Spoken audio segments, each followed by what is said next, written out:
Olá, vamos falar um pouquinho sobre a linguagem PHP, né? Os fundamentos da programação do PHP. Né? O PHP é uma linguagem servidora, o que significa o seguinte, que ela executa do lado do servidor, ela não executa no cliente, é diferente do HTML. O HTML executa no cliente. O HTML é interpretado pelo navegador, o JavaScript executa no cliente quando está numa página. Né? E você tem no lado do servidor o PHP executando. Né? É uma das tecnologias servidoras. E por estar no lado do servidor, vai ser o cara responsável por você capturar os dados que foram solicitados, né, numa requisição, por você gerenciar sessões de usuário, né, e várias outras coisas. Tá? Então, quando você fala de uma linguagem do lado do servidor, você está falando das tarefas que são executadas ao nível do servidor. Para que a gente consiga efetuar essas tarefas, é necessário que a gente compreenda a sintaxe do PHP. Né? E é nisso que a gente vai estar focado, pensando em como utilizar a sintaxe inicialmente e, posteriormente, essa sintaxe poderá ser adotada em projetos mais complexos. Vamos dar uma olhadinha aqui? Bom, então, o funcionamento do PHP, como ele é? O Apache é o meu servidor web, é o cara que responde ao HTTP. Tá? O PHP é colocado como um módulo do Apache. Né? Então, ele é como se fosse um plugin do Apache para permitir a interpretação das páginas PHP. Só que, através dele, eu consigo acesso, por exemplo, aos dados do MySQL. Né? Porque o PHP me fornece essa conectividade, inclusive, com o banco de dados. Bom, para começar todo esse processo, eu preciso da linguagem em si. Primeiro ponto é que eu estou no ambiente web, eu preciso trabalhar com as variáveis e com o HTTP. Toda variável no PHP começa com $. Né? $N1 é igual a $postName. Olha a facilidade com que ele consegue capturar um parâmetro que foi enviado através de POST, no método POST. Né? Eu preciso só de $get para poder pegar parâmetros enviados via GET e $post para pegar os valores enviados via POST. Né? Então, com isso aqui, eu já consigo dar a base necessária para capturar os dados de um formulário e, a partir daí, colocar esse cara num banco de dados ou fazer qualquer coisa do tipo. O $session é um terceiro cara que tem que ser falado, que é para gerência de sessões no servidor. Falando um pouquinho de sessões, né? Quando a gente fala de request e response, seria requisição e resposta, a gente está falando do GET e do POST, isso é o protocolo HTTP. Só que o protocolo HTTP não é um protocolo que mantém estado, né? Então, o que acontece? Se você faz uma chamada e você recebe a resposta, a próxima chamada já não tem nada a ver com a primeira. Né? Tem no máximo um circuito virtual que é fechado, mas você não tem informação nenhuma da primeira chamada. Então, quando eu preciso gravar alguma informação no servidor, eu uso o que a gente chama de session. Tá? O GET e POST é para as requisições e o session para guardar uma informação no servidor durante a conexão do usuário. Um ponto comum para isso, por exemplo, é o login. Né? Onde é que vai colocar o login? Você coloca o login na sessão. Tá? E com isso ele vai ficar logado até que ele se desconecte do meu servidor. Okay? Vamos continuar aqui. Bom, funções no PHP seguem um modelo similar ao de JavaScript e outras linguagens, é um function. Tá? Existe a possibilidade de usar strict types. Tá? Você não precisa de tipos, tá? No PHP. Tá? Você pode usar ele diretamente. Mas você pode colocar strict types e definir tipos. A única vantagem é que ele faz uma verificação melhor do que vai ser usado na função. Tá? Por exemplo, se você passar 5 dias aqui, por exemplo, ele vai ser trocado por int 5, se ele for strict types. Tá? Bom, controle de fluxo. Né? Controles normais, while, do while, if. Ele tem uma instrução interessante que é o else if, que na verdade seria o else junto com o if. Tá? Mas ele escreve literalmente uma palavra só, else if. Tá? Switch, o for, e o for each. For each vai ser muito utilizado, tá? Principalmente porque a gente trabalha muito com vetores, com coleções. Né? Por que a gente trabalha muito com isso? Vamos falar um pouquinho disso. Quando a gente fala de vetores, em linguagens como PHP, Python, né? A gente fala de vetores, mas na verdade são listas. Tá? Ele tem o formato de vetor, o acesso de vetor, mas um vetor tradicional ele tem um tamanho fixo. E esses vetores eles têm tamanhos dinâmicos, eles podem aumentar ou diminuir de acordo com as operações que você utilize. Né? Então ele não é um vetor tradicional, ele é basicamente uma lista. Se eu pego os dados de um banco de dados, eu não tenho certeza de qual quantidade de registros que eu tenho. Eu posso ter 10, posso ter 20, eu posso ter 1000. Então, nada mais justo que eu usar essas coleções, essas listas, para poder representar esses dados quando vierem para a memória. E aí, o for each é um comando interessante porque ele vai fazer repita para cada elemento, não importa quantos sejam. Então, assim, ele já consegue lidar com essa quantidade dinâmica de elementos. E é muito interessante, existem várias linguagens, tá? E no PHP utiliza o for each para fazer esse passeio em torno dos elementos de uma coleção para ter algum resultado qualquer. Inclusive, é um padrão de desenvolvimento que seria o iterator, né? Você vai iterando entre os elementos sequencialmente. Vamos continuar aqui. Bom, vetores, né? Ou listas. Ele usa aqui o array. E eu tenho vários, mas muitos métodos no PHP para trabalhar com vetores. Tem, por exemplo, o count, né? Que vai me retornar a quantidade de elementos desse vetor. Tá? Aqui eu posso inicializar com o array, ou eu posso inicializar com o uso simples de colchete. Né? Bom, tem vários métodos nesse cara. Por exemplo, count, seria contagem, sort para ordenar, ou shuffle, que seria para você bagunçar ele, seria para embaralhar. Tá? Pode ser interessante em algumas situações você ter essa função. Também tem vetores associativos, que diz o seguinte, olha, eu tenho uma chave associada a um valor, que eu uso a setinha para ligar os dois. Né? Então, no vetor associativo, eu tenho essa possibilidade de ter chaves com nomes, né? Ao invés de ter simplesmente a posição no vetor. Tá? Bom, aí eu posso associar diretamente àquela chave. E eu posso também ter matrizes, você tem arrays de arrays. Né? Basicamente são listas de listas, mas que representam matrizes. Tá? Falando um pouquinho disso aí, quando a gente trabalha com vetores, não só no vetores, mas vetores têm assim, muitas funções no PHP. Tá? A gente trabalha às vezes com 10, 20 funções. PHP tem mais de 1000 funções built-in, ou seja, funções internas. E a gente podendo utilizar essas funções, a gente pode tirar o melhor proveito de qualquer situação no uso das estruturas básicas da linguagem em si. Né? Então, assim, vetor é uma área em que isso fica muito evidente. Porque você tem lá contagem, ordenação, você tem filtragem, você tem uma série de operações que você pode usar essas funçõezinhas para poder facilitar o trabalho. Por exemplo, em vez de pegar e passear por um vetor para poder ir colocando no segundo vetor todos aqueles que me interessam, eu posso dar um filter. Né? O filter já vai filtrar direto. Então, você tem várias funçõezinhas prontas, né, para resolver problemas que são razoavelmente complexos. E quando a gente trabalhar com isso aí vindo de um banco de dados, vindo de uma base maior, é interessante saber utilizar essas várias funções, principalmente trabalhar com vetores. Tá? E aqui a gente vai estar abordando uma série delas, uma série de formas de trabalhar com vetores, de formas de lidar com algumas dessas funções, tá? Para que depois, quando precisarmos trabalhar com uma massa maior, a gente possa utilizar com qualidade, né, com proficiência, as estruturas da linguagem PHP. Então, a gente fica por aqui, tá? Sejam bem-vindos ao tema e bons estudos.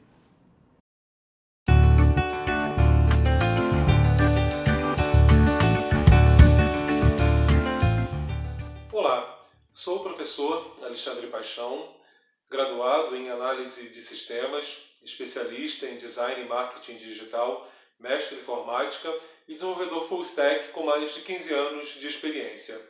Em nosso próximo vídeo, nós abordaremos os conceitos básicos da linguagem de programação PHP.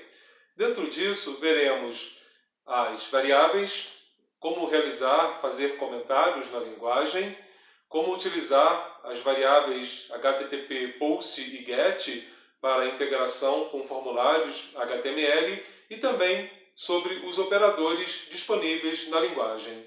Vamos lá!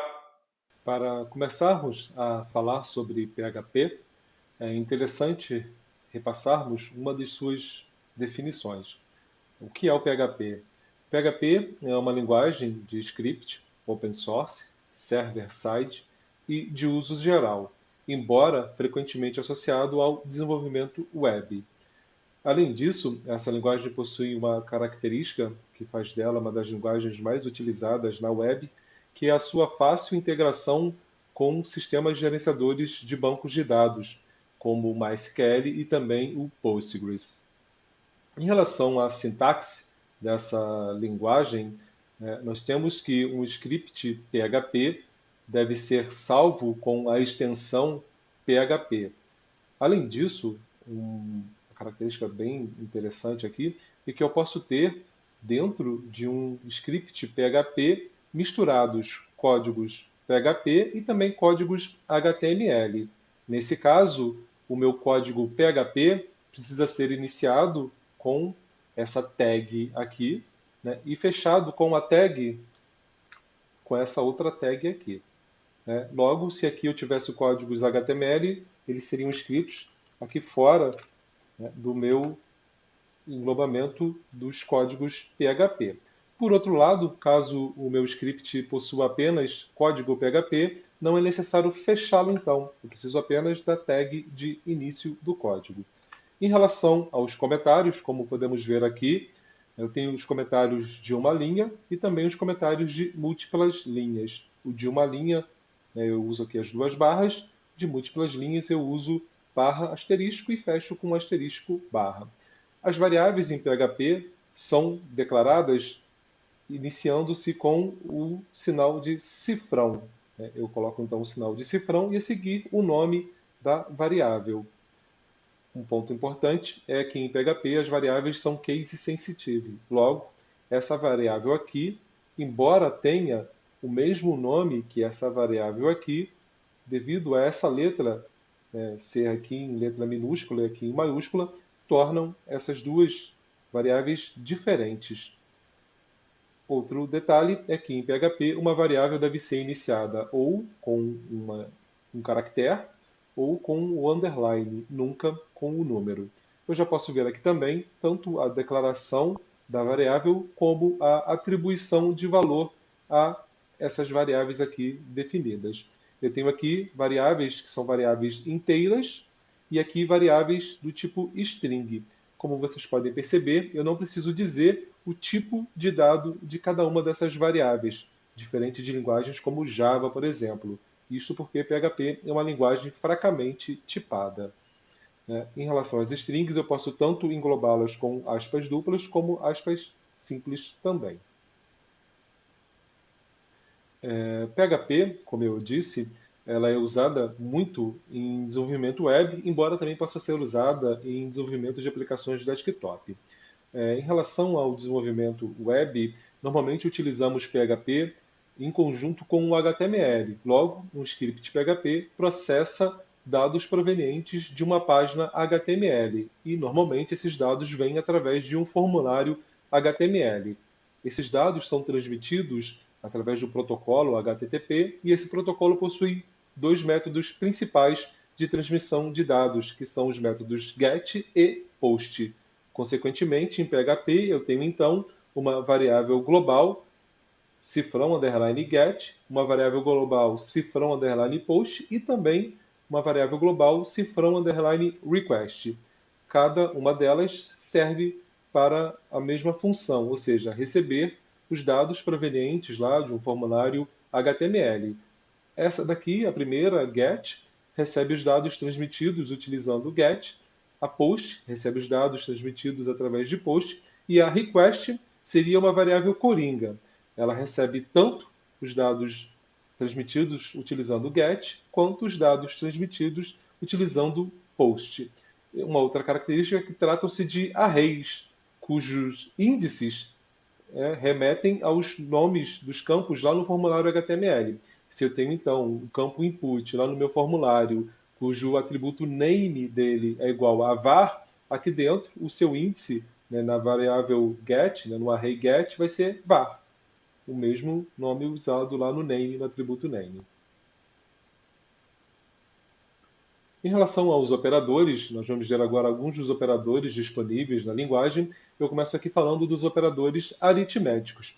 Tenho então aqui o operador de módulo e o operador exponencial. Eu tenho aqui um script pronto, onde esses operadores podem ser vistos aqui. Vou tirar o comentário aqui. Eu tenho então o operador, né, de módulo que retorna o resto, né, da divisão entre um número e outro número. Aqui nesse caso, a primeira variável ela tem o valor de 11, a segunda variável o valor de 2. O resultado, então, que vai ser atribuído aqui, essa segunda variável, a terceira variável módulo, vai ser igual a 1. Isso porque 11 dividido por 2 é igual a 5. 5 vezes 2, 10, restam 1. Então, esse operador é utilizado para armazenar o resto da divisão. Já o operador asterisco, ele está aqui embaixo, o exemplo seguinte, ele traz, né, ele gera como resultado o valor dessa variável, né, de uma variável elevado a outra variável. Então eu tenho aqui var1 e var2, onde var1 é 10, var2 igual a 2. Então, essa variável exponencial aqui vai armazenar 100. Isso porque 10 elevado a 2, né, 10 elevado a 2 é igual a 100. O próximo operador, né, os próximos operadores são os operadores de atribuição. Eu tenho aqui mais um exemplo, onde podemos ver esses operadores sendo demonstrados aqui na tela. O operador igual, nós já vimos anteriormente, ele é usado para atribuir valores a variáveis. O operador mais igual é usado para incrementar valores das variáveis. Então, se eu tenho aqui a variável 4 recebendo inicialmente 5, ao utilizar nesse operador mais igual, eu estou somando, né, ao valor já existente nela, mais esse valor aqui. Logo, a partir desse ponto, a variável 4 terá o valor de 20. 5, que ela já tinha anteriormente, mais 15. O mesmo acontece com o asterisco, só que aqui eu tenho então uma multiplicação. Eu tenho a partir desse ponto que a variável 5 é igual, a var 5 é igual ao valor anterior dela, vezes 10. Os próximos operadores que nós veremos são os operadores de comparação. Eu separei aqui os principais operadores de comparação. Igual, igual, igual, igual, igual, exclamação, igual, exclamação, igual, igual. O igual, igual é usado para comparar dois valores. O igual, igual, igual, né, 3 sinais de igual, é usado para comparar tanto os valores quanto também o tipo de dado entre duas variáveis. Suponha que eu tenho uma primeira variável que recebe o inteiro 5, o número 5. E a segunda variável, ela recebe uma string cujo conteúdo é 5 também, o número 5, mas entre aspas duplas ou aspas simples. Nesse caso, o valor de ambas é igual, é o número 5, mas o tipo delas é diferente.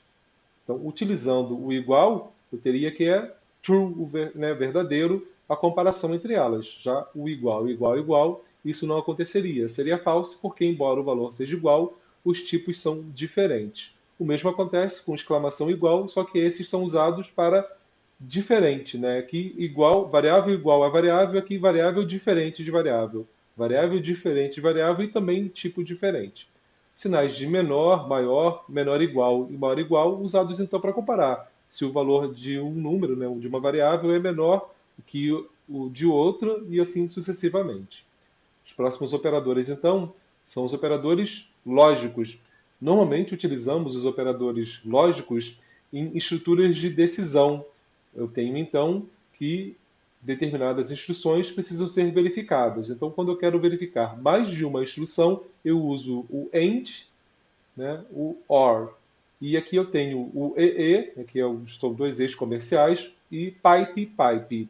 Né? O EE ele tem o mesmo significado que o AND. Logo, são usados, né, tirando alguns detalhes e particularidades da linguagem, eles servem para a mesma coisa, ou seja, comparar duas expressões. Então, se eu quero, né, que a minha estrutura verifique que a primeira expressão e também a segunda expressão sejam verdadeiras, eu vou utilizar o AND ou o EE. Caso eu queira comparar que ou uma ou outra sejam verdadeiros, eu utilizo o OR ou o pipe, pipe. Bem, é isso. Vimos aqui um pouco sobre PHP, iniciando sobre a sua sintaxe, alguns operadores e também as variáveis.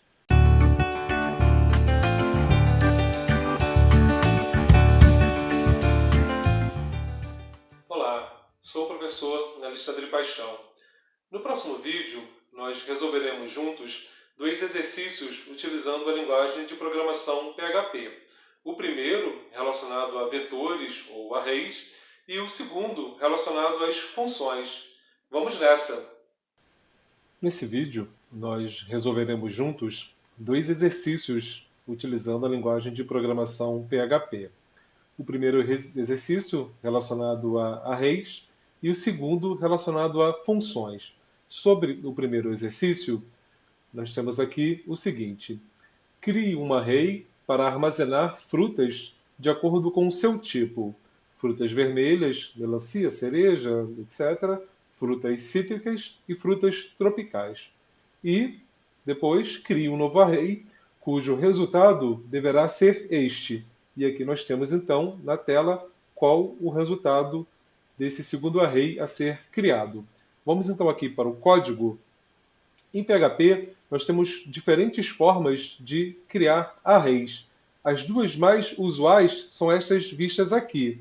A primeira, onde eu tenho o nome do meu array, dessa variável do tipo array, seguido aqui do sinal de igual, de atribuição, a palavra reservada array, parênteses, e dentro dos parênteses, os valores separados por vírgulas que farão parte do meu array. Nesse caso aqui, eu tenho melancia, cereja, framboesa e morango. A outra forma de declarar um array que contém os mesmos valores é essa seguinte aqui. Eu tenho o sinal de igual, colchete e os meus valores. Percebam que eu não tenho nem a palavra reservada array, nem parênteses. Então, essas duas são as formas mais usuais. Eu teria ainda uma outra forma aqui, que é declarar, então, dentro de colchete, o meu índice e a seguir o valor. Então, no índice 0, melancia, no índice 1, eu poderia colocar cereja, no índice 2, framboesa, e assim sucessivamente. E, por fim, a outra forma de criar array seria dessa seguinte forma aqui, o nome da variável do meu array, colchetes e vazio. Dinamicamente, então, de acordo com os valores que eu fosse atribuindo essa minha variável aqui, frutas vermelhas 4, ele então criaria automaticamente os índices. Tenho aqui frutas vermelhas, tenho frutas cítricas e tropicais, de acordo com aquilo que foi solicitado então aqui no enunciado. Executando o meu código, aqui embaixo eu estou imprimindo o conteúdo dessas minhas variáveis aqui, do meu array, de cada um deles, e interrompendo aqui o script. Vamos ver aqui em execução como ficaria o resultado então desses arrays. Eu tenho aqui o primeiro array, frutas vermelhas, melancia, cereja, framboesa e morango, o índice 0, 1, 2 e 3. O seguinte, que foi esse aqui, onde nós usamos colchetes, então, ele está aqui embaixo, vem logo aqui, e depois as frutas cítricas e, por fim, as frutas tropicais. Concluímos assim, então, a primeira parte desse exercício relacionado a arrays. A seguir, eu vou comentar aqui essa parte aqui de cima do código, porque foi solicitado, então, que a execução, o nosso array tivesse essa representação aqui. Percebam aqui que ele é diferente daquilo que vimos no primeiro exercício. Aqui eu tenho um índice numérico seguido do valor. Aqui eu tenho um array e dentro dele eu tenho outro array. Aqui eu tenho um e aqui eu tenho um segundo array. E o índice aqui é um índice associativo, chamado vermelhas. E o índice seguinte, cítricas. Esse array aqui é um array multidimensional, ou uma matriz. Tem um array, na verdade, dois arrays dentro do meu array principal. Vamos ver então como construir esse array aqui. Eu tenho aqui então, eu chamei de array multidimensional, tenho aqui o sinal de atribuição, eu tenho aqui então o meu primeiro array, que é esse array de fora aqui. Percebam aqui, o parênteses dele inicia aqui e finaliza só aqui embaixo. Então, como primeiro item desse meu array, eu tenho aqui a definição do seu índice o primeiro índice, que é vermelhas. E eu digo que esse índice aqui, que o conteúdo dele, né, eu poderia aqui atribuir diretamente um valor de string, então ele não seria uma matriz. Né? Mas eu estou dizendo aqui que esse meu índice, vermelhas, ele é, né, um array. Então ele vai receber 4 valores dentro dele, ficando então representado dessa forma aqui.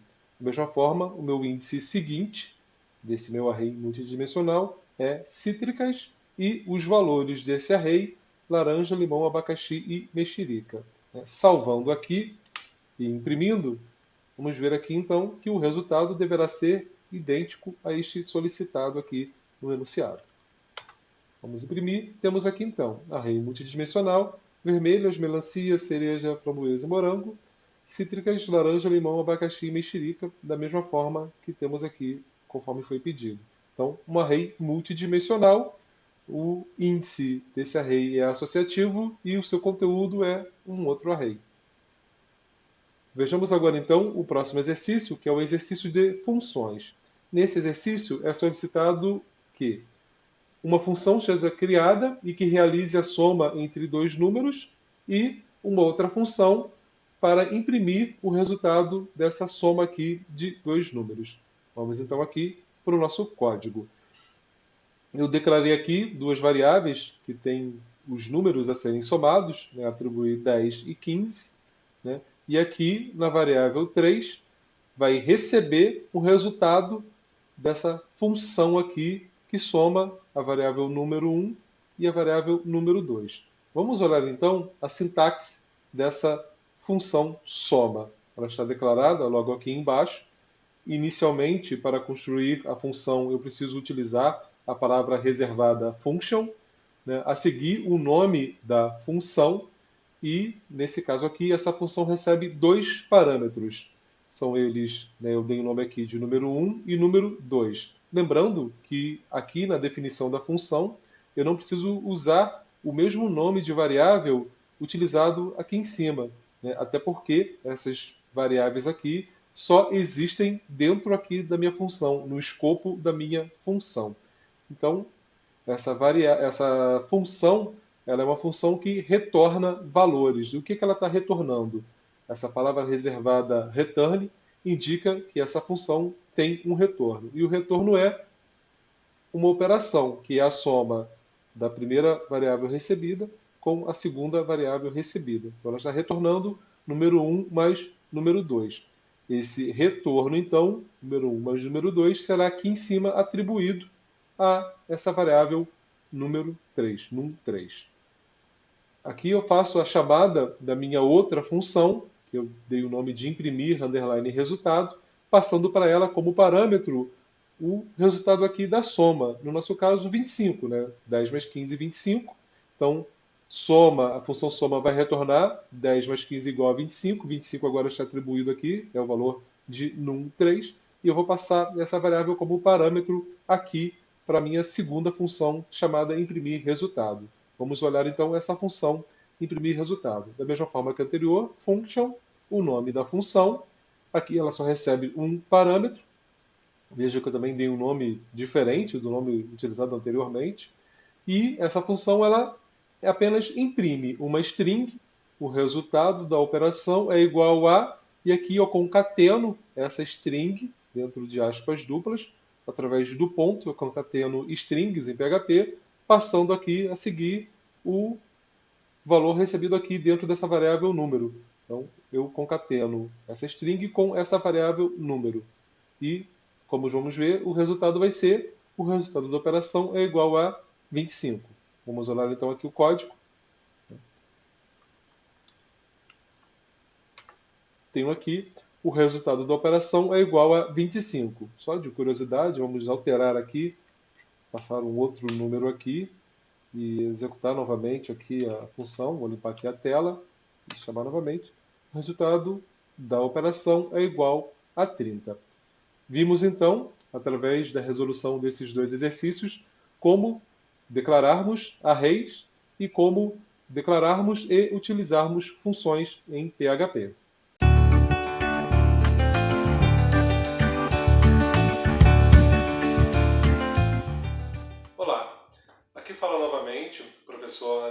Paixão.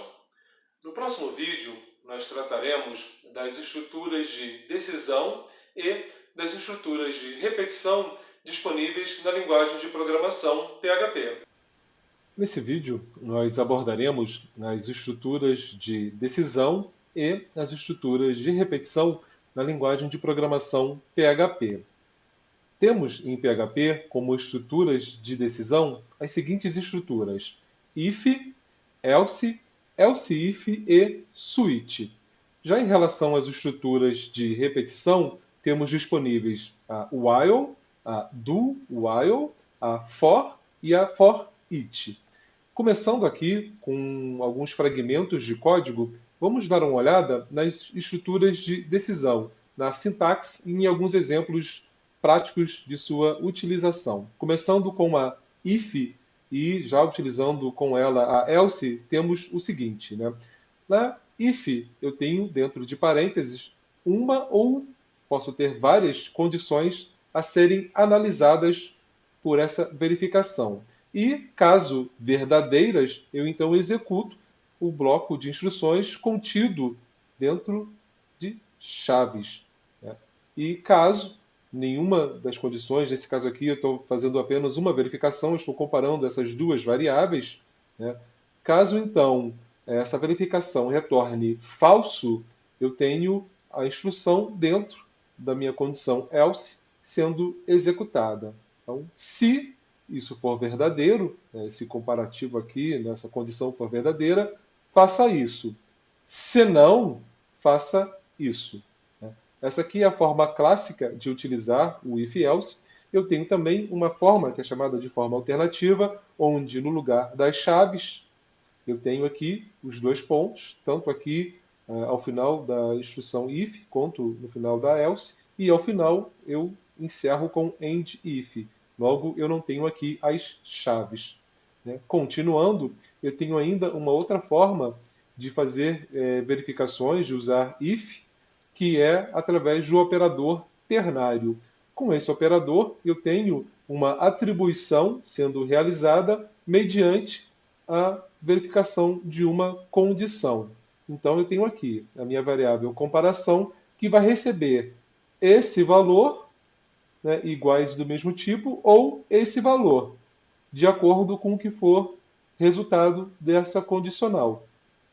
Se verdadeiro, então a primeira aqui, depois do sinal de interrogação, vai receber iguais e do mesmo tipo.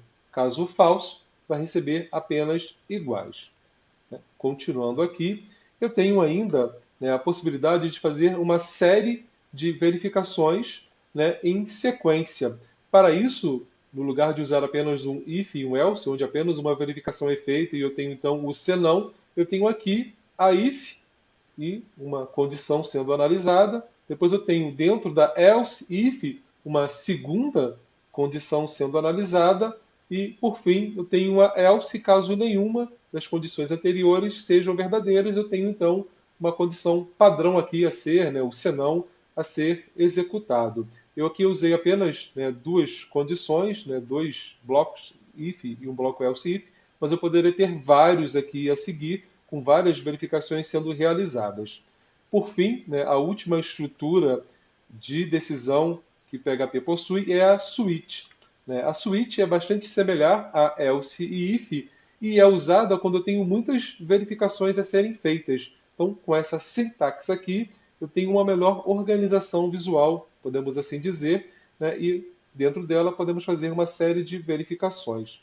Então, eu tenho aqui, dentro do switch, a verificação, o condicional, qual a variável eu vou analisar, e aqui os condicionais. Então, eu tenho fruta, que recebe o valor laranja, e aqui eu estou, então, verificando o conteúdo de fruta, através do switch. Caso o conteúdo de fruta seja igual a laranja, o bloco contido dentro aqui do meu case será executado. Nesse caso aqui, apenas será impresso a fruta é laranja. E, ao final da instrução, eu poderia ter várias instruções, eu tenho o break para dizer que o meu switch pode ser encerrado. E assim, sucessivamente, cada condição a ser verificada. E, por fim, eu tenho aqui o meu default, que seria o meu else, ou seja, caso nenhuma das condições anteriores sejam atendidas, então a instrução contida dentro dele é executada. Essas foram, inicialmente, as estruturas de decisão. Veremos a seguir as estruturas de repetição. PHP, então, eu tenho aqui, inicialmente, o while, né? E eu tenho aqui, já a seguir, o do while. Né? São bem parecidos. Né? Aqui eu tenho dentro do meu while uma condição, né, a ser atendida e um bloco de instruções a ser executado enquanto essa condição aqui for verdadeira. Eu poderia aqui botar que meu variável i ela é igual a 10, enquanto o i igual a 1, enquanto o i for menor do que 10, eu executo esse código aqui e aqui eu vou incrementar o meu i. Então, inicialmente ele tem 1, eu executo essas duas instruções e acrescento mais 1. Agora ele tem 2, ele vai executar novamente. Então, ele vai ficar aqui em loop, em repetição, enquanto essa condição for atendida. No meu do while, ele é parecido com o while, exceto porque a primeira instrução será sempre executada, uma vez que a condição é verificada apenas ao final, e não no início, como é feito aqui no meu while. Então, se por algum motivo, como é o caso aqui, a minha condicional não for verdadeira, já na primeira iteração, né, usando o while, ela não seria executada. Né? Dessa forma aqui, como eu estou verificando, né, a minha condição é que a variável i seja menor do que 1 para o bloco ser executado, e como ela é igual a 1, então ele não seria executado, já que no meu do while vai ser executado uma vez, porque só no final que ela é verificada. Então, na segunda vez, depois de incrementado, ela já não será mais executada. Continuando aqui, eu tenho a seguir o meu laço for. Né? O laço for, né, os laços de repetição, na verdade, em PHP e na maioria das linguagens, são normalmente associados à estrutura de dados array. Isso porque, para iterar dentro de uma array, nós usamos laços. Isso facilita, porque, olhando aqui para a estrutura de um array, eu tenho um array chamado array frutas declarado, percebam que um array é composto por uma série de valores. Né? Cada um desses valores aqui tem um índice. O laranja, né, o primeiro valor é o índice 0, maçã é o índice 1, limão o índice 2. Eu poderia ter aqui mais inúmeros, né, valores dentro desse meu array aqui. Então, para poder, por exemplo, imprimir o conteúdo do meu array, eu faço uso de um laço for. Aqui eu tenho o for sendo utilizado. Eu declaro inicialmente na sintaxe do for qual o meu contador, minha variável, que vai servir de contador, que vai ser usada como índice do meu array. Então eu tenho aqui a variável que eu dei o nome de i, ela recebe 0 inicialmente. Eu tenho aqui a condição a ser atendida e como essa variável será incrementada dentro desse laço. Então ela será incrementada de 1 em 1, ou seja, i mais mais, né? Começa com 0, na repetição seguinte ela vai ser igual a 1, até ser menor que o tamanho do meu array. Eu usei a função count, que conta o tamanho do meu array. Logo, vai ser, né, impresso aqui laranja, maçã e limão. Por fim, a estrutura for each é uma forma simplificada do laço for.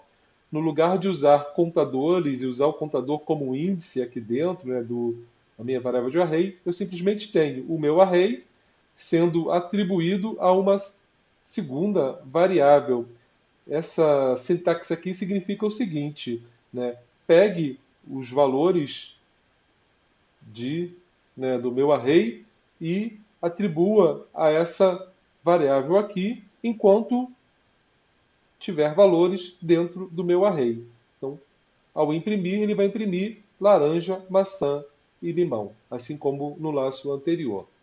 Bom, essas foram então as estruturas de decisão e de repetição na linguagem de programação PHP.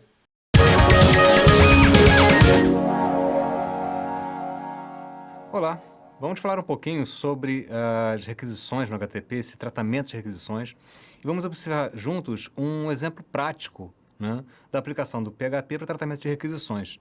Mais do que isso, vamos ver como trabalhar também com sessões. Sessões também são muito importantes. A gente vai então criar aqui um pequeno exemplo de uma página protegida para um sistema de login, né? Então vamos começar a observar aqui. Vamos lá? Bom, então, minha página index, né, seria uma página simples, onde eu tenho lá pequeno teste, login, seria um HTML padrão, um acesso a uma página chamada protegida.php, que, certo, pelo que o próprio nome indica, vai ser uma página protegida por senha, né? E aqui eu tenho a opção de logout, que não está aparecendo quando o usuário não está logado, né? Aqui no PHP, se eu quero usar variáveis de sessão, eu tenho que primeiro escrever session start. O session start inicia o ambiente de sessão para que você possa pegar essas variáveis na sessão do servidor, né? As sessões são valores que ficam armazenados do lado do servidor referentes a uma dada conexão.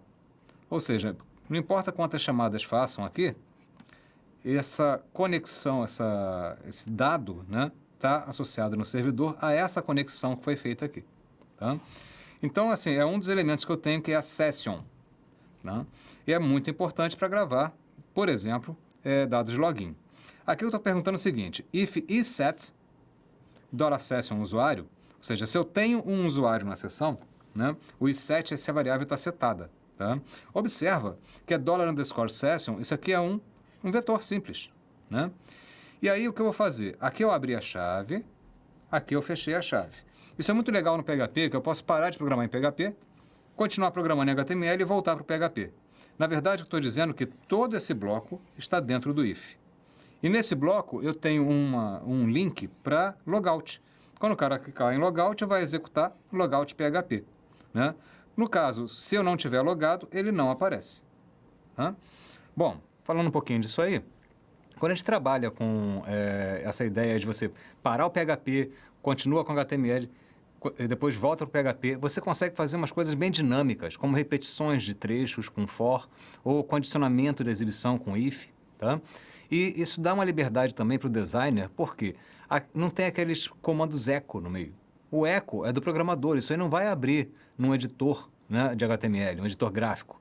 Mas se eu coloco o HTML todo fora do PHP, né, todo fora dos trechos de script PHP, eu consigo fazer com que o designer tenha mais liberdade para poder desenhar a minha página.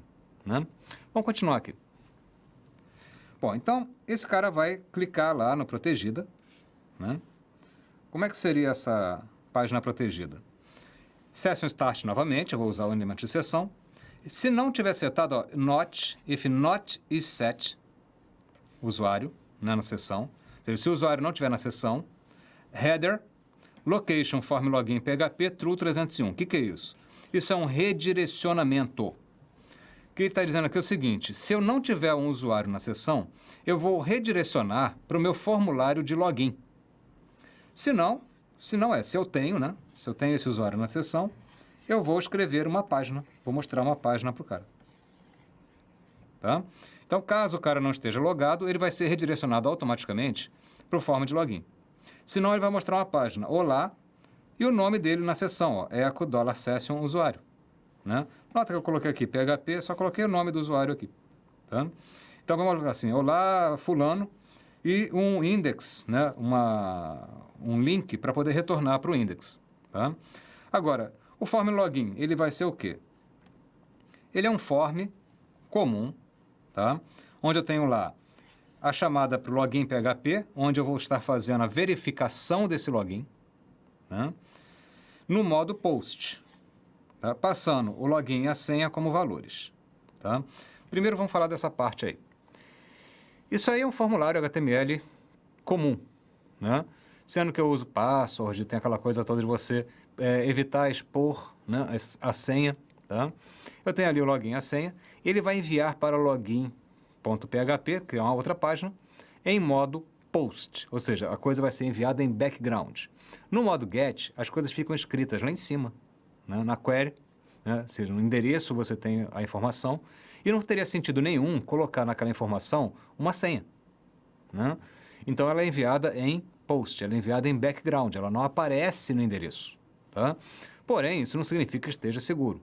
Se o cara tiver um Wireshark, que tiver algum outro aplicativo do tipo, ele vai conseguir capturar esses dados clean text na comunicação, no envio do pacote. É claro que se você quiser um mínimo de segurança, você tem que ter pelo menos um TLS, que seria a camada para poder garantir o HTTPS, né? Seria o HTTP com criptografia. Né? Isso é o mínimo que se espera se você for trabalhar com um form real de login, né? E é claro que isso aí é configurado ao nível do servidor. É uma configuração do Apache, não do PHP, tá? Bom, então ali eu tenho o meu formulário de envio. Mas eu tenho um outro pedacinho ali que eu não observei. Vamos dar uma olhadinha ali. Aqui em cima eu tenho o seguinte, ó. If set $get erro, echo hr h2 h2hr $get erro. Ou seja, se essa página, meu formulário de login, né, no PHP, tiver recebido uma mensagem de erro, que erro seria esse? Usuário sem inválido, alguma coisa do tipo. No modo get, ou seja, pelos parâmetros que são escritos lá no meu endereço, seria login, form, login PHP, interrogação, erro, igual a alguma coisa. Isso aqui é muito comum quando você trabalha com o Google, por exemplo, ele mostra essas strings lá em cima, né? As strings de consulta. Tá? Então, esse aqui é o modo get. Se ele tiver recebido um erro aqui, ele vai mostrar esse erro na tela de login, né? No meu formulário de login. Bom, aqui eu tenho a verificação do login, que é o login PHP, né? A minha página para verificar login. O que ela tem que fazer? Inicia a sessão, como sempre. Erro igual a vazio, começa assumindo que não tem erro. Se não tiver enviado o login, not is set post login ou post login igual a vazio, né? Se não tiver setado ou estiver vazio, né? Nota, esse $post é para pegar o que foi enviado em modo post. Lembrando da página anterior que meus campos são login e senha. Então aqui eu tenho que pegar o login e a senha, né? Então a primeira coisa que eu faço aqui é o seguinte: se o cara não tiver enviado o login, ele vai falar, o erro vai ser, preencha o login. Se não, else if, aqui é um bom uso do else if, tá? Se a senha não tiver sido preenchida, se não tiver sido enviada, o $post, preencha a senha. Se não, o que ele vai fazer? Pega o login e pega a senha que for enviado pelo $post. Em seguida, eu fiz uma verificação muito simples aqui, né? Eu fixei o usuário e a senha. Se o login for diferente de admin, ou a senha é diferente de 1, 2, 3, 4, o erro vai ser login ou senha inválidos. Ou seja, eu estou assumindo que é o admin com senha 1, 2, 3, 4. Tá? Então, até aqui seriam os erros, né? Falando um pouquinho disso aí, eu estou tratando, inicialmente, quais são os erros, né? Eu ainda não acabei, ainda tenho uma última condição, que seria a condição de sucesso. Ali são as condições de falha. Não preencheu o login, não preencheu a senha, ou preencheu um login ou senha inválidos. Você nunca afirma se é o login inválido ou se é a senha inválido. Você sempre fala login ou senha inválidos. Por quê? Porque se você dá informação, já é uma informação para um hacker. Ele já sabe que ele já tem a senha porque é o login que estava errado. Ou sabe que tem o login porque é a senha que está errada. Então, você sempre fala login ou senha e você aumenta um pouco a confusão. É claro que aqui é só um sistema de teste. Mas aqui eu poderia estar efetuando uma consulta numa base de dados com criptografia, né? Aqui é só estou testando o sistema para exemplificar o uso de sessões, de get e de post, né? Vamos continuar aqui. Então, falta a condição verdadeira, né? A condição verdadeira, o que eu faço? Session usuário igual administrador. Ou seja, eu coloquei na sessão, né, aquele usuário, que no caso é o administrador, né? É o único que eu tenho aqui. Se o erro é diferente de vazio, é porque eu tive um erro. O que ele vai fazer? Location, form login PHP, interrogação, erro igual a $erro. Ou seja, eu vou chamar o meu formulário de login, passando o erro no modo get. E ele lá vai pegar esse erro e vai exibir da forma que a gente tinha visto agora há pouco, né? Ou seja, ele vai pegar o erro que veio pelo get e vai exibir esse erro. Quais erros? Pode ser preencha login, preencha a senha ou login ou senha inválidos, né? Caso contrário, né? Caso tenha sido sucesso, ele colocou o usuário e a senha corretos, o que ele vai fazer? Header, location, protegida PHP. É um outro direcionamento, agora está direcionando para a página protegida, né? O que vai acontecer quando chegar no protegida? Agora eu tenho um usuário na sessão. Então, ela vai ser capaz de exibir a informação, né? Bom, falando um pouquinho disso aí, você nota que esses sistemas de login eles são baseados em direcionamentos entre páginas, né? Assim, tá logado? Não, vai para tal página. Não está logado? Vai para tal página. Então, você tem que ter uma lógica dessa movimentação entre as páginas, né? Agora, quando eu cheguei numa situação de sucesso, o que eu faço? Eu volto para a página protegida. Inicialmente a protegida não tinha usuário, vai para o login. O login tenta fazer o login, dá o erro, né? Vai para o login PHP, volta para o form. Né? Então tá, protegida foi para o form, form vai para o login, login volta para o form, login volta para o form consegue, beleza, conseguiu a senha. Ele vai para protegida. Né? E nisso fica nesse fluxo aí. Estando no protegida, ele já consegue exibir informação. Né? Vamos ver aqui.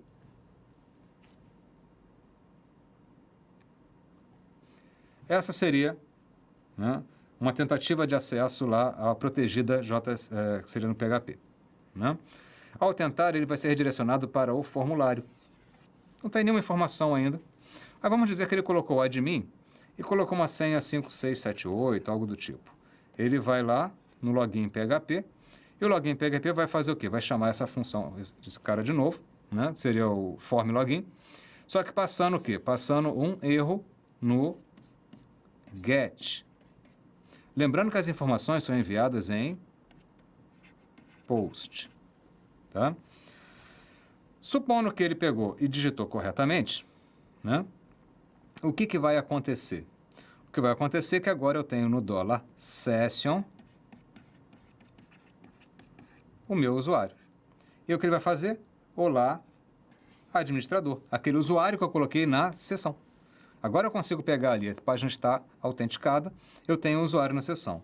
Clicando no retornar agora, ele vai voltar para a página inicial, só que agora aparece uma nova opção que é o logout.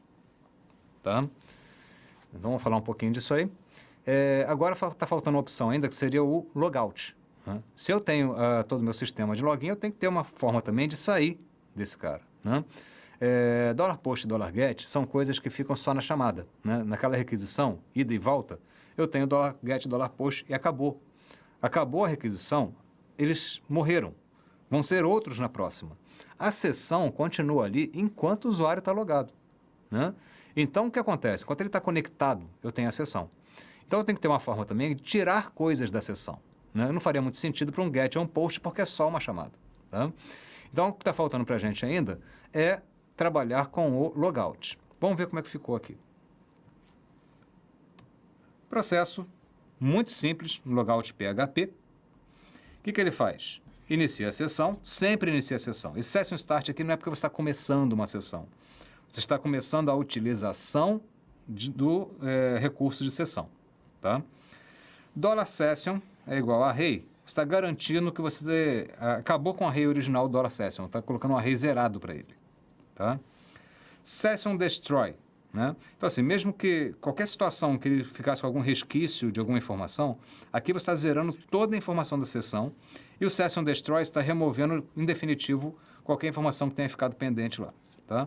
Então, sempre usa as duas coisas. Você coloca um array vazio e destrói a sessão. Tá? Que, no caso, está removendo tudo dela. Ao final, header location, index PHP, true 301. O que isso aqui vai fazer? Vai voltar para a página inicial, só que agora não tem mais o logout. E se você tentar clicar na página protegida, ele vai novamente entrar no sistema de login. Né? Bom, falando então um pouquinho disso aí, né? Esse é um sistema que não é extremamente complexo, é só uma demonstração do sistema de login. Se quiser transformar no sistema de login realmente eficiente, eu teria que pegar aquela parte em que ele testa usuário e senha fixos e consultar de um banco de dados, usar um pouco de criptografia. De repente eu uso lá um triple 10 ou uso um SHA-256, alguma criptografia, de preferência destrutiva, um SHA-256, né? Para poder gravar aquela informação no banco de forma que você não consiga recuperar, mas consiga apenas comparar. Poderia usar uma autenticação diferente, tipo AUT ou coisa do tipo. Mas você sempre tem os mesmos princípios. Você tem a sessão, né? Que seriam aqueles dados que ficam ali, independente da entrada ou saída das chamadas que o usuário faz. O GET ou POST, que seriam os dados da chamada naquele ponto. Tem outros métodos, delete, put, né? Só que esses você trabalha mais a nível de Ajax, tá? E o PHP é mais voltado para o GET e para o POST, que são justamente para tratamento de formulários, né? Ele é muito cadastral, então para a parte de formulários ele atende muito bem. Eu consigo fazer meus sistemas para a web usando o PHP só com GET, com POST e com Session para garantir a sessão. E ali já tem então essa arquitetura completa, né, do que você precisa para utilizá-los.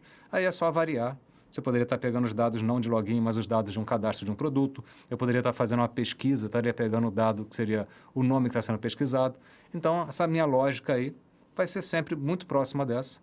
O processo vai ser sempre GET, ou POST, ou SESSION, ou no pior dos casos, você usa também o $request, que pega tanto GET quanto POST ao mesmo tempo. Tá? Mas eu não acho tão seguro assim. Normalmente é interessante que a gente especialize se a gente vai usar qual método, GET ou POST, principalmente porque posteriormente podemos ter que usar outros métodos. Né? Bom, então, esse aí é o nosso exemplo. Tá? Espero ter dado uma visão geral, né? De uma aplicação prática desses elementos do PHP e que tenha agregado conhecimento. Né? Bons estudos e até a próxima.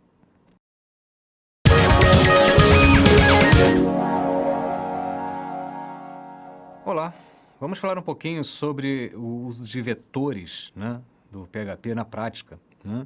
Vetores são uma ferramenta muito poderosa, tá? Porque eles permitem trabalhar com grandes massas de dados. E no PHP eu tenho a possibilidade de trabalhar com vetores de vetores. É quase uma matriz. Na verdade, você pode ter dimensões diferentes, mas é usado para expressar matrizes também. Né? Então, você pode trabalhar com vetores para diferentes finalidades. Um exemplo muito legal disso é quando você trabalha, por exemplo, com Google Charts, né? Que seria aquela parte daqueles gráficos do Google, que eles trabalham com uso de vetores para poder definir os dados daqueles gráficos. Né? Um exemplo que a gente vai dar uma observada aqui, como é que funciona. Então, vamos falar sobre alguns usos de vetores. Né? Inicialmente, o uso de um vetor numa seção. Vamos dar uma olhadinha aqui? Sim, a seção, ela permite guardar qualquer tipo de dado. Né? A seção é aquele cara que fica ali com valor durante toda a conexão do usuário. Então, cada vez que ele conecta, ele recebe uma página nova, né? E você tem esse fluxo sempre. Então, você sempre vai chamar de resposta, que é o GET e o POST. E aqui eu tenho a seção onde tem aquele dado que fica ali persistindo enquanto esse cara estiver conectado. Tá? Então, assim, eu tenho diferentes páginas, mas ele está conectado o tempo todo na mesma conexão, então ele tem a mesma seção. Tá? Então, o que eu estou fazendo aqui é o seguinte, if set $session valores, né, se eu já tiver guardado esse cara, lembrando que o session start é o que inicia a sessão, né, assim, é o que inicia o uso da sessão. Se eu já tiver um vetor na minha sessão, que eu vou guardar um vetor lá, eu vou pegar o valores e vou pegar o vetor que está lá. Então, eu estou na minha sessão lá, tenho guardado um vetorzinho ali. Ele vai pegar o vetor que eu já tenho lá. Se não, o valores vai ser um vetor novo. O que eu quero fazer? Eu quero fazer uma paginazinha simples, onde eu possa adicionar, remover, ordenar ou limpar uma lista. Então, eu posso pegar um valor, por exemplo, 5, e clico em adicionar, esse 5 vai ser adicionado na minha lista, né? Uma lista HTML. Como é que eu faço para guardar esses valores? Eu estou colocando um vetor na seção.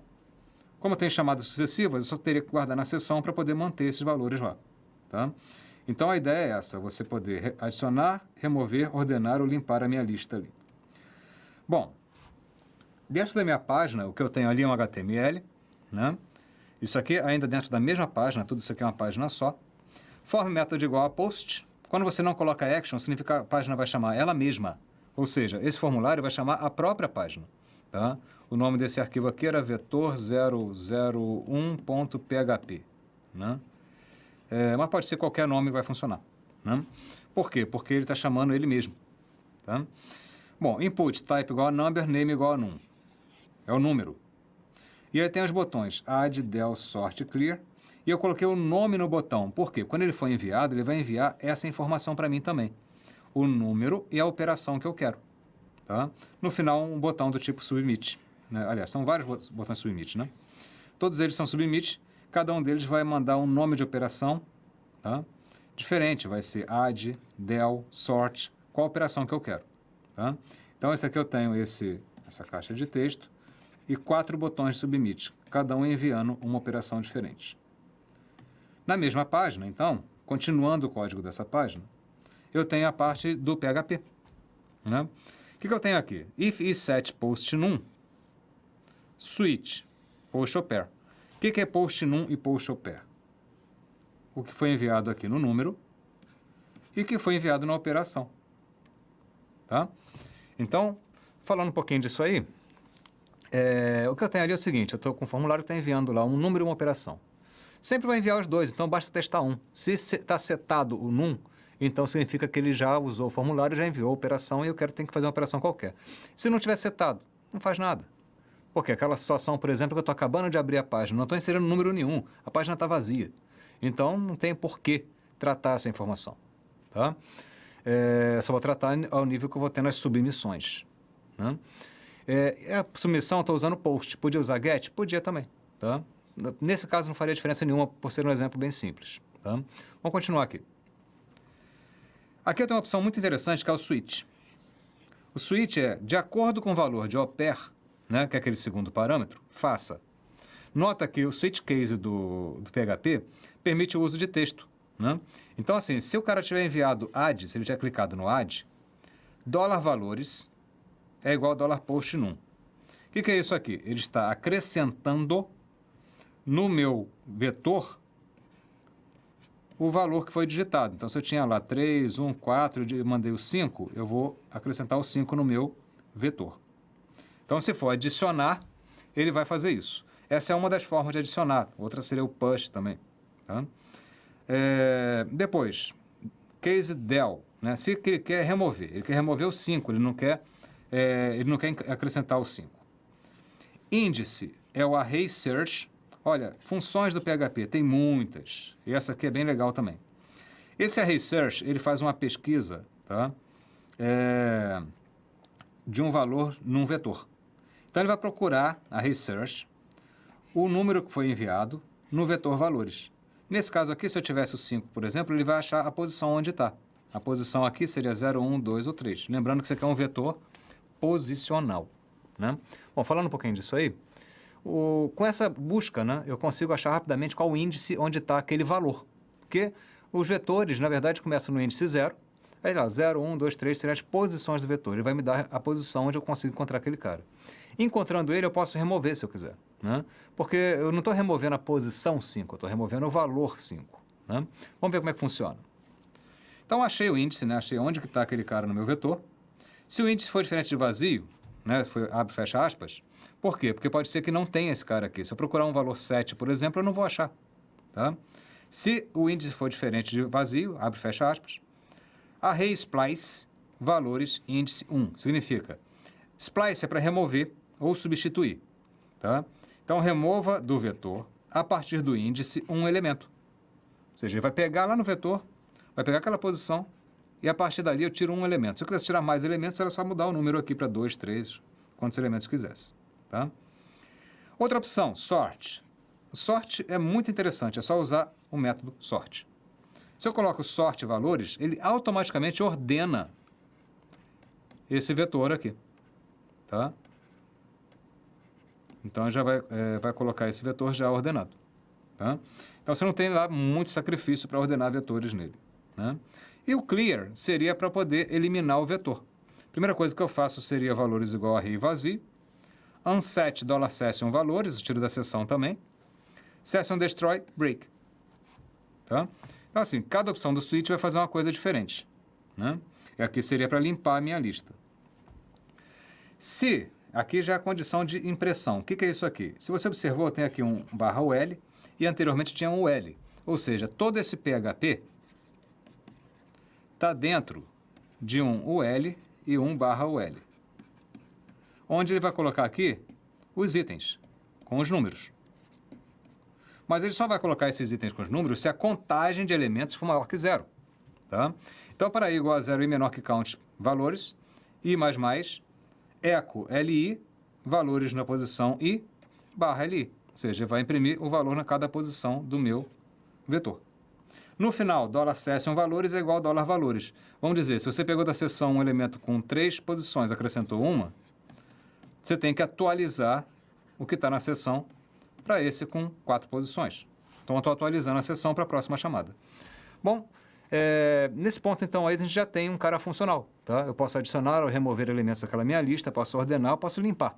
E sempre com apoio da seção para poder garantir que o valor seja persistido entre chamadas sucessivas. Para isso que eu usei a seção ali. Tá? Porque ali eu estou num sistema na web. Eu tenho que sempre pensar que na web, por padrão, eu não tenho estado. Então, eu sou obrigado a usar a seção se eu quiser manter esse valor entre chamadas que sejam recorrentes. né? E é sempre a sessão por usuário. Ou seja, significa que não é uma coisa do servidor, não é global, né? Cada usuário tem sua própria sessão, então cada um está apresentando valores diferentes nas suas páginas, né? Vamos continuar aqui. Um segundo exemplo, tá? Aquele primeiro era com vetor numérico, ou seja, indexado em 0, 1, 2, 3 seria o número. E aqui eu tenho um vetor associativo, tá? O vetor associativo é aquele que relaciona, ao invés de um índice 0, 1, 2, adiciona um nome, uma chave e um valor. Mas nota que eu posso pegar essa chave e esse valor, e o valor pode ser um outro vetor, né? Ou seja, aqui eu tenho um vetor com os nomes comercial, financeiro e operacional. Na posição comercial, eu tenho um vetor com 3 nomes. Na posição financeiro, eu tenho um vetor com 2 nomes. Então, eu posso ter vetores onde a chave seja um texto, por exemplo, né, que é o meu identificador, e o meu valor seja um outro vetor. O que eu quero fazer com isso aqui? Eu quero mostrar uma estrutura da empresa. Por exemplo, no comercial, eu tenho as pessoas Ana, Carlos e Fábio trabalhando. No financeiro, eu tenho João e Fabiana trabalhando. No operacional, Beatriz, Maria e Eduardo. Tá? Então, essa estrutura está sendo representada em termos de dados no PHP dessa forma. Como o HTML vai cuidar disso? Né? Esse aqui é o nosso segundo exemplo. Echo, o L. Né? Aqui eu já estou usando o echo porque é só para demonstrar um princípio bastante simples, não tem uma interação, é só uma página estática. Então, eu estou usando o echo mesmo. Tá? Ele vai colocar um L. Depois, para cada for each, equipe, setor, apontando para funcionários. O que é isso? Ele vai pegar cada elemento desse, a cada rodada, e vai chamar a chave de setor e o funcionário seria aquele vetor. Seria isso aqui. Na primeira rodada, essa aqui é a minha informação. Esse é o setor e esses são os funcionários. Na segunda rodada, vai ser o conjunto seguinte, e daí vai até o final. É para cada elemento encontrado em equipe, a setor apontando para funcionários, imprima LI, em seguida o setor, né, que seria lá aqueles setores que ele tem, operacional, etc. Depois, faça um OL, para cada funcionário, as nome, ou seja, para cada nome de funcionário desse vetor, nota que eu tenho for each de novo, ó, porque eu tenho outro vetor ali, tá? Coloque o OL com o nome do cara. Ou seja, uma lista não numerada, que vai colocar os pontinhos, dentro da lista não numerada, as listas numeradas. Tá? Que vai chegar a esse resultado aqui. Então, são vetores associativos. Tá? E agora a gente chega no ponto mais interessante. Né? Vamos falar um pouquinho disso aí. Até aqui eu usei vetores normais, né? Vetores indexados, vetores associativos. Existem vetores que a gente chama de vetores mistos, mas, na verdade, tudo que ele faz é permitir que um número seja usado como chave, tá? Porque, no final das contas, ele não está na mesma posição que ele indica necessariamente, tá? Então, os vetores mistos, eles ficam misturando números e chaves de texto, né? Mas eu posso também trabalhar só com vetores associativos, como eu fiz agora há pouco, ou com vetores numéricos simples, aqueles vetores com posição 0, 1, 2, 3, que é o tradicional. Aqui a gente vai mexer com um vetor que vai misturar os dois, né? E usar uma API do Google chamada Google Charts, que é para poder imprimir gráficos. E eu vou mostrar uma coisa interessante. O PHP escreve a saída para o cliente. Ele escreve HTML, mas nada impede que ele escreva JavaScript também. Então, eu posso criar comandos JavaScript de forma dinâmica para que sejam executadas no navegador do cliente, que é o que eu vou fazer aqui agora, em termos de dados. Vamos dar uma olhadinha? Bom, para usar o Google Charts, tá? Eu vou usar o vetor misto do Google Charts. Eu criei um vetor misto aqui chamado lucro, que no mês de janeiro foi 25 mil, no mês de 2, aí eu já não coloquei fevereiro, eu coloquei 2, 6 mil, mês 3, 45 mil, mês de abril, né? Então, tem alguns meses que eu coloquei como números e outros meses eu coloquei como texto, tá? Quero usar o Google Chart, eu preciso dessa biblioteca aqui. Type JavaScript, gstatic com Charts Loader JavaScript. Essa aqui é a biblioteca do Google para trabalhar com Google Charts. E aí eu tenho toda uma configuração do Google Charts, tá? Google.charts.load no elemento corrente, os pacotes Core Charts, que é o chart básico. Google Charts, set on load callback draw chart. Significa o seguinte, Esse cara vai ser o responsável por responder ao charts na hora de desenhar. Ele está falando qual função de desenho que você vai usar, né? E essa é a minha função do drawChart que está aqui. Tá? Então, quando eu pedir para desenhar, ele vai usar como callback esse cara aqui para desenhar.